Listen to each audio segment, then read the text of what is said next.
Here's the latest audio research news from the transmitter. Fear and Loathing on Study Section. Reviewing Grant Proposals While the System is Burning by John Tuthill. Grant proposals are written in first-person future, a spine-tingling tense rarely encountered in the literary wild. When done effectively, it can suffuse a text with aspiration and optimism. When done poorly, skepticism or boredom. The voice I hear when I read a persuasive proposal is John F. Kennedy explaining why we should go to the moon. We propose these three specific aims, not because they are easy, but because they are hard, because that goal will serve to organize and measure the best of our energies and skills. I don't recommend using this exact line of argument in a grant proposal, but my point is that, as a reviewer, I want to feel inspired. Inspiration can be hard to come by for neuroscientists these days, as the White House and U.S. Congressional Republicans work to dismantle the biomedical research system in the United States. Research grants have been arbitrarily and illegally canceled. Federal science agencies such as the National Institutes of Health (NIH) and National Science Foundation have been decimated, and based on the Republican budget proposals, prospects for future scientific funding are dismal. It is especially hard not to think about this gruesome milieu when participating in grant review, a process that is itself under threat from the Trump administration. In this piece, I will explain how NIH grant review looks and feels from the perspective of an NIH study section member, report on changes I have seen in the past few months, and make a case for why it's important that we work to sustain our current scientific review system.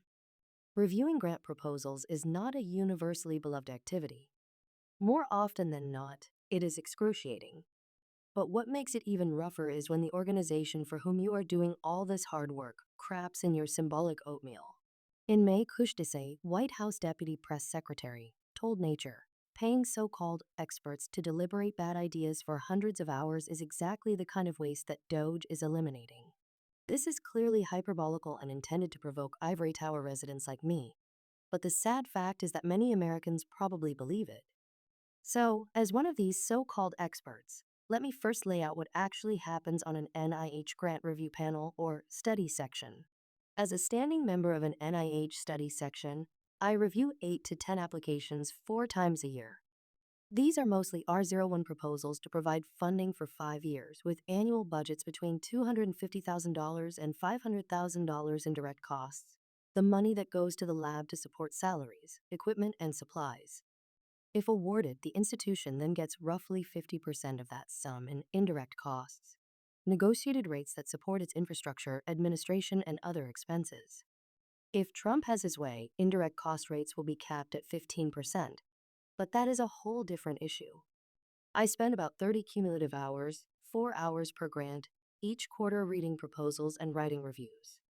The NIH imposes strict conflict of interest criteria, so I never review or participate in the discussion of proposals from collaborators or colleagues at my institution. After I submit my reviews, I read my colleagues' evaluations of the same proposals. A week later, the entire study section, roughly 30 people, meets on Zoom for 2 consecutive 9-hour or longer days to discuss and score each grant. For this effort, roughly 50 hours per study section meeting, I receive $400 in compensation. Adjusting for inflation, this amounts to less than half the hourly wage I earned as a 16-year-old dishwashing prodigy at the finest Mexican restaurant in central Maine. So why does anybody serve on NIH study sections when they could earn a higher wage scrubbing away quesadilla cheese? Personally, I am motivated by a sense of duty and a desire to support the scientific enterprise. I see grant review as an important form of community service. Other scientists have dedicated their time to reviewing my grants, and so I should take a turn. I want my own proposals to be evaluated fairly and rigorously, so I try to do the same for others. The process benefits me as well. I have learned a lot from reading, thinking about, and discussing other people's grants, and I believe it has made me a better writer and scientist. The study section I belong to reviews a broad range of grant proposals related to sensory-motor neuroscience. Many are close to my expertise in basic neuroscience, studies of fundamental biology in model organisms such as flies, mice, and monkeys. Others are directly working to improve human health through clinical trials. Sitting on a study section has shown me how the work of basic scientists lays the foundation for developing new therapies. Many of my favorite moments of study section are when these connections are made, when a clinician reaches to understand the significance of a study about neuromodulation in nematodes, or when a basic neuroscientist questions the biological mechanisms that underlie a proposed therapeutic intervention in people. NIH study sections are among the only spaces in which these interdisciplinary conversations take place. They may not be perfect, but I believe we have a mostly effective system to select scientific projects for funding, and that it is worth fighting to preserve. Despite the Trump administration's supposed focus on improving efficiency, several aspects of study section have recently grown more cumbersome. NIH grant review was completely frozen in the first few months after Trump's inauguration. Then study sections were canceled at the last minute when the meeting announcements were not posted in the Federal Register, despite reviewers being asked to review grants and prepare for the meetings. These delays and cancellations were a tremendous waste of time and money. Thankfully, that initial phase of frozen study sections has mostly passed. We recently had a makeup meeting to discuss the grants from the canceled March study section. But some proposals disappeared after some grant mechanisms, particularly those designated for underrepresented groups, were canceled. At the forefront of my mind these days as I read and evaluate the future tense aspirations of my colleagues is whether they will ever come to fruition. Even if we deem them to be significant, rigorous, and tractable, there is now a far lower chance that the investigators will receive the funds and that the work will get done. The percentage of grants funded at the NIH was already low. Last year, more than 85% of grant applications submitted to the National Institute of Neurological Disorders and Stroke were rejected. The budget being considered in the Senate right now would cut funding by more than 40%. There are also certain universities, such as Harvard, Columbia, and Northwestern, that are receiving zero federal grant funding right now. Evaluating proposals from principal investigators at these targeted institutions feels particularly tragic. Scientists are currently debating whether continuing to pour effort into evaluating grants that may never be funded is a waste of time.